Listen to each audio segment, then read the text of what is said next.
Has the government ever come after your church? Has the IRS ever tried some scare tactics on you guys, or have you faced any pushback from the actual government? Yes. Yes. I mean, last year, man, they let me have it. Do tell I, us. I said in a sermon, now it was me, I said it, that Kamala Harris was not good for black people. The context of the message was she's for same-sex marriage. She boasted that she was the first to perform a same-sex marriage in the state of California. And she's pro-abortion. Now, to this preacher, anyone who is for same-sex marriage isn't good for black people. 73% of black households have no dads. Now, do we need to add to the mix same-sex couples, 2 guys, 2 girls? Is that good for the community? Is that good for the little boy who is struggling to make it in society because his dad's not there? So I didn't think that was good. I've already explained my position on abortion. I didn't think that that was good. What did I say that for? So the Christian Post picked up that statement and they put it out.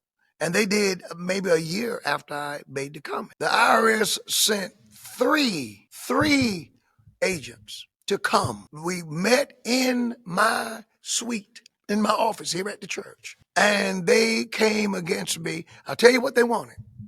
They were challenging our nonprofit status. And not only were they seeking or threatening to revoke it, they also said that we're going to not only revoke it, but we're going to go back to the date that you made the original statement, and we're going to tax you for all revenue that has come in since then. So I said to them, well, what was it that I said that was so wrong? Because I didn't know why they wanted to come up. And they said, you said that Kamala Harris was not good for black people, and you can't say that during an election. Man, I fell back in the chair. Jeremiah, I fell in the chair. And so I said to them, I said, listen, I'm a black guy. I came up in the black church. I've been told all my life in church that I'm a Democrat. I first heard that in church. Have you guys gone to those churches? I said, now, I've never told my members how to vote. Jeremiah, I don't know what the political makeup is of our congregation. I've never asked because I don't think that's my business. Right. I don't tell people how to vote, but I do talk about issues, and I encourage them to vote their Christian convictions. And also there were organizations that, with all due respect, who claim to defend us if we go through those episodes. And some of those organizations give us a day in October when we're supposed to, all the preachers with one accord, to speak out that day against those things and invite our IRS to come, and they will defend us. Well, they didn't defend me. And so I was left out. I contacted them over and over. I was left hung out to dry. And by the grace of the Almighty, we prevailed.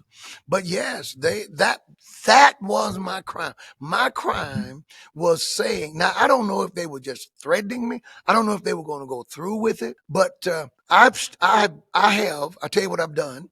I have tried to make sure that I walk the line when it comes to, okay, it's an election year. I'll be careful, but I'm going to still talk about the issues. I got to. I think that what they did that day was unfair. I even said this to them, and I like to get your thoughts on this. I said, Kamala Harris went to Virginia campaigning in black churches during that same time, telling people to vote for Terry McAuliffe. Have you gone to those churches and threatened them? Their answer was, well, we can't tell you about other cases. Of course. Well, we know that didn't happen. So the government has been weaponized.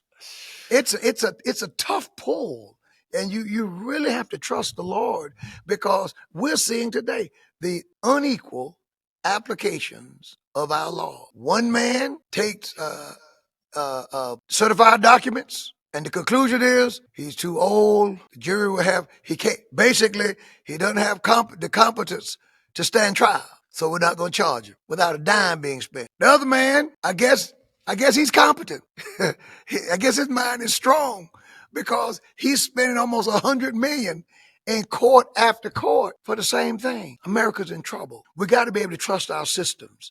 And but to answer your question, yes, they came against me, and I told them, I said, if you all don't want me to say she's bad for black people again, I won't say that. But abortion is, same-sex marriage is, and I'm going to continue to champion that.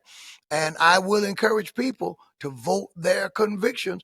I've never told them how to vote. I never will. I think it's an insult to tell an adult how to vote. And you know why, Brother Jeremiah, I think it's an insult? Because I was told for years what I was politically and how I should vote.